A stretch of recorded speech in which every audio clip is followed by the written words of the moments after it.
Assalamualaikum warahmatullahi wabarakatuh. Perkenalkan, nama saya Tasyanka Febiola dari kelas A119. Di sini saya akan menjelaskan mengenai bakteri. Sebelumnya saya akan menjelaskan apa itu bakteriologi.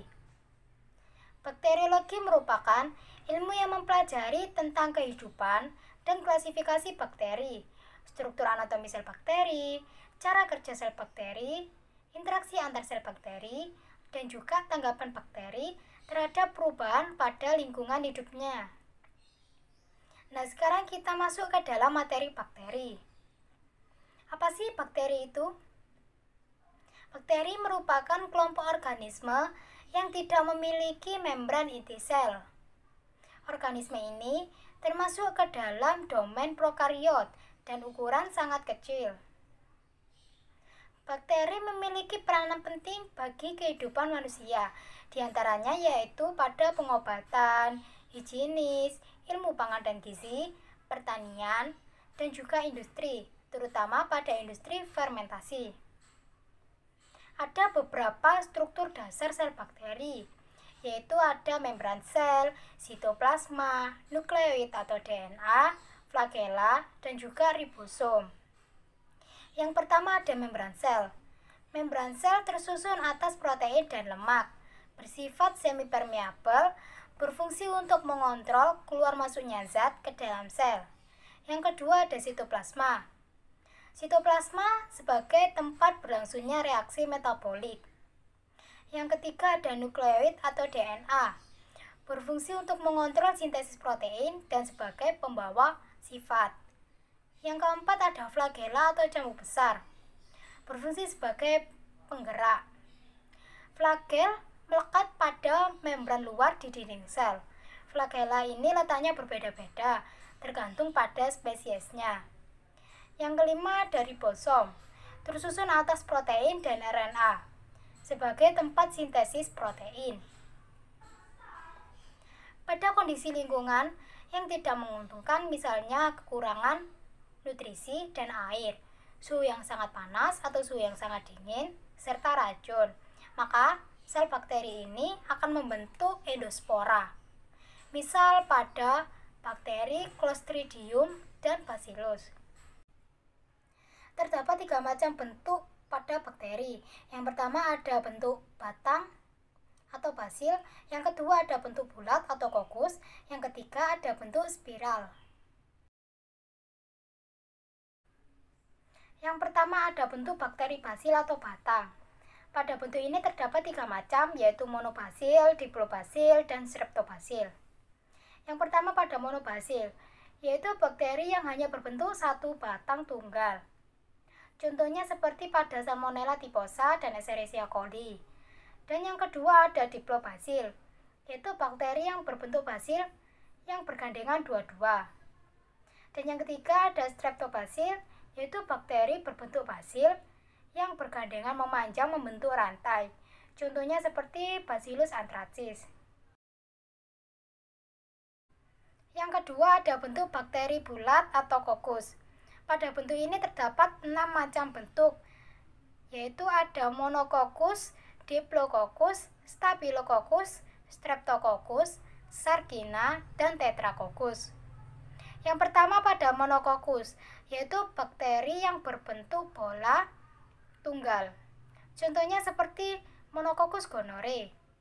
Yang kedua ada diplococcus, yaitu bakteri yang berbentuk bola bergandengan dua-dua. Contohnya seperti Diplococcus pneumonia. Yang ketiga ada staphylococcus, yaitu bakteri berbentuk bola yang berkoloni seperti buah anggur. Contohnya seperti Staphylococcus aureus. Yang keempat ada streptococcus, yaitu bakteri berbentuk bola yang berkelompok memanjang berbentuk rantai. Contohnya seperti Streptococcus lactis. Yang kelima ada sargina, yaitu bakteri berbentuk bola yang membentuk seperti bidang ruang seperti kubus. Yang keenam ada tetracoccus, yaitu bakteri berbentuk bola yang membentuk seperti bidang datar yang terdiri dari 4 bola yang saling sejajar. Dan yang ketiga ada bentuk bakteri spiral. Pada bentuk ini terdapat 3 macam bentuk, yaitu yang pertama spiral, vibrio, dan spiroseta. Yang pertama pada spiral yaitu golongan bakteri yang berbentuk seperti spiral, contohnya spirillum. Yang kedua ada vibrio, yaitu vibrio atau bentuk koma yang dianggap seperti bentuk spiral tak sempurna, contohnya seperti vibrio cholera. Yang ketiga ada spiroseta, yaitu golongan bakteri yang berbentuk spiral yang dapat bergerak, contohnya seperti Spiroseta pallida. Nah, sekarang kita masuk pada perkembangbiakan bakteri. Bakteri berkembang biak dengan cara rekombinasi genetik dan pembelahan diri. Apa sih rekombinasi genetik itu? Nah, rekombinasi genetik adalah pemindahan secara langsung bahan genetik atau DNA di antara dua sel bakteri. Sedangkan pada pembelahan diri secara binar atau langsung, bakteri membelah menjadi dua sel anak, di mana dua sel anakan ini sifatnya sama dengan sifat sel induknya. Pada rekombinasi genetik terdapat 3 macam, yaitu ada transformasi, transduksi, dan konjugasi. Berdasarkan letak dan jumlah flagel yang dimiliki, bakteri dibedakan menjadi 4. Yang pertama ada monotrik, yaitu bakteri yang memiliki sebuah flagel pada satu ujungnya. Dan yang kedua ada lopotrik, yaitu bakteri yang pada satu ujungnya memiliki lebih dari satu flagel. Yang ketiga ada amfitrik, yaitu bakteri yang kedua ujungnya hanya terdapat satu flagel. Yang keempat ada peritrik, yaitu bakteri yang memiliki flagel pada seluruh permukaan tubuhnya. Nah, sekarang kita masuk ke dalam macam-macam bakteri. Yang pertama, berdasarkan sumber oksigen yang diperlukan dalam proses respirasi. Terdapat 2 macam bakteri, yaitu bakteri aerob dan bakteri anaerob. Yang pertama ada bakteri aerob, yaitu bakteri yang menggunakan oksigen bebas dalam proses respirasinya. Contohnya seperti Nitrosococcus, Nitrosomonas, dan Nitrobacter. Yang kedua ada bakteri anaerob, yaitu bakteri yang tidak menggunakan oksigen bebas dalam proses respirasinya. Contohnya seperti Streptococcus rectis. Yang kedua, berdasarkan kebutuhan terhadap oksigen dibedakan menjadi 3 macam bakteri. Yang pertama ada bakteri aerob obligat, yaitu bakteri yang hanya dapat hidup dalam suasana mengandung oksigen. Contohnya seperti Nitrobacter. Yang kedua, ada bakteri anaerob obligat, yaitu bakteri yang hanya dapat hidup dalam suasana tanpa oksigen. Contohnya seperti Clostridium tetani. Yang ketiga ada bakteri anaerob fakultatif, yaitu bakteri yang dapat hidup dengan atau tanpa oksigen. Contohnya seperti Salmonella typhosa, Shigella, dan Escherichia coli. Yang ketiga, berdasarkan cara memperoleh makanannya, bakteri dibagi menjadi 2, yaitu bakteri heterotrof dan bakteri autotrof. Yang pertama pada bakteri heterotrof.